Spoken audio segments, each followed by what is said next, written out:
Okay, everyone, this is my spoiler review of The Last of Us Episode 2.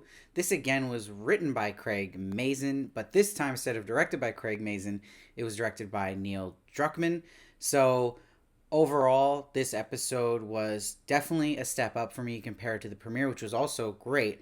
But this took it to the next level. There's a lot of stuff here that confirmed things I might have been skeptical about before this show came out. And one of the big ones was I was kind of in that group of like, okay, will Bella Ramsey be the right casting and work as Ellie? I am completely sold after this episode. Like, just on her acting chops alone, incredible.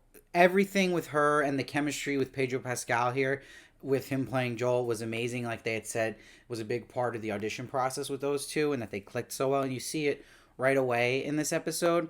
And what I really liked about this episode, it really let those three actors, including Anna Torv, shine here. And I'm going to say this, which I forgot to mention in my first review, but even watching the recap of last episode, no diss to the actress who played Marlene, but you kind of can see the different level of acting where you have someone who played the character originally in the video game, but her performance wasn't the best last week as her own character. And when you have three really top-notch actors in an episode like this, you kind of get more into it and never taken out of it. So I kind of felt that effect here. Maybe I didn't notice that last week, but now I'm noticing it on hindsight.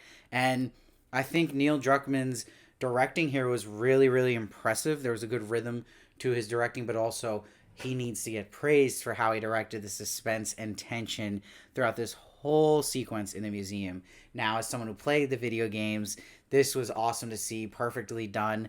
And not spoiling, but there's little hints and dialogue in this episode to some of the stuff from the DLC content, which was really cool. But what I really appreciate as someone who played the video games is that they're actually expanding on the video game universe. So everything we're seeing in the intros, which happened last episode, this happened this episode, that goes way back in the past, and how all this stuff started, is fascinating because we didn't learn much about this, really, if anything, in the video games. So it's giving something for video game fans to really enjoy. So I like that. If they keep this up, I feel like they'll keep doing it each episode where the intro is going to introduce the new stuff for people who play the video game, so it's more intrigue for even us who know how the story mostly goes. So that's really exciting. So I'm happy, and I think they'll keep that up in the intros, because the one here, this episode with the doctor, was really, the professor was really fascinating and just added more to the world building of the show and just stuff we didn't know as people who even played the video game. So really cool stuff, and really just a great send-off for the character of Tess.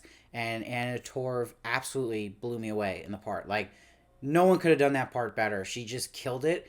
And I think that might have been the best performance of her career. I was really blown away how much she brought it here. So really well done. And that's also just a credit to Pedro Pascal's just facial acting. A lot of reacting he did in this episode was great. And I like that Pedro Pascal is putting his own twist, just the right amount, on Joel. And he's making him more interesting even than the Joel in the video game. Because really the most interesting character is Ellie. The personality's there. And Bella Ramsey's doing a good job of nailing it. Where I think that Pedro Pascal definitely consciously added more depth and intrigue and into Joel's character, so he's not just a one-note kind of character. So really, really well done on his performance of the character. And I think he's elevated the character from the video game type. So this episode definitely was a step up.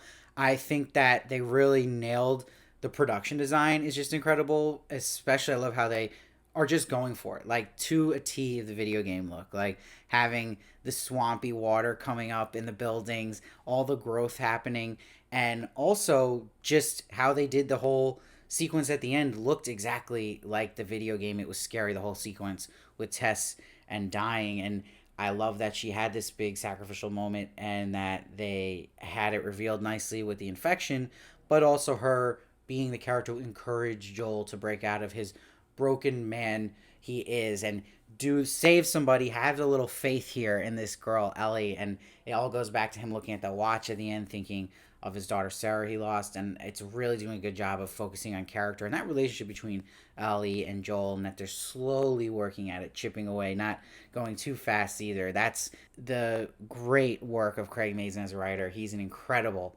writer, and he did this in Chernobyl.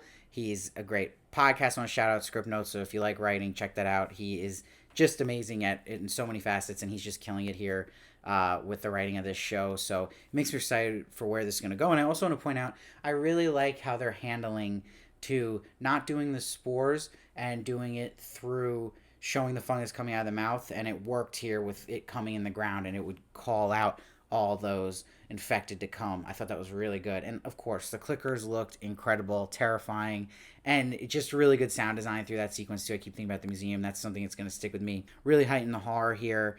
You're really just got to be smiling if you're a Last of Us fan, and I'm sure if this is the first time you've seen the story, I'd love to hear your thoughts. If you haven't played the games, what you're thinking of this, that it's really exciting and that you're really liking it. I'd love to hear that, but for me, this one is going to get a 9.4. Let me know what you thought down below. I read every comment. I try to respond to as many as I can. Please subscribe, share this if you can. This is a super competitive show to cover, so any support I can get, I really, really appreciate. Please follow me at Steve Varley Show on Twitter, Instagram, and TikTok for more of me, and I'll see you next time.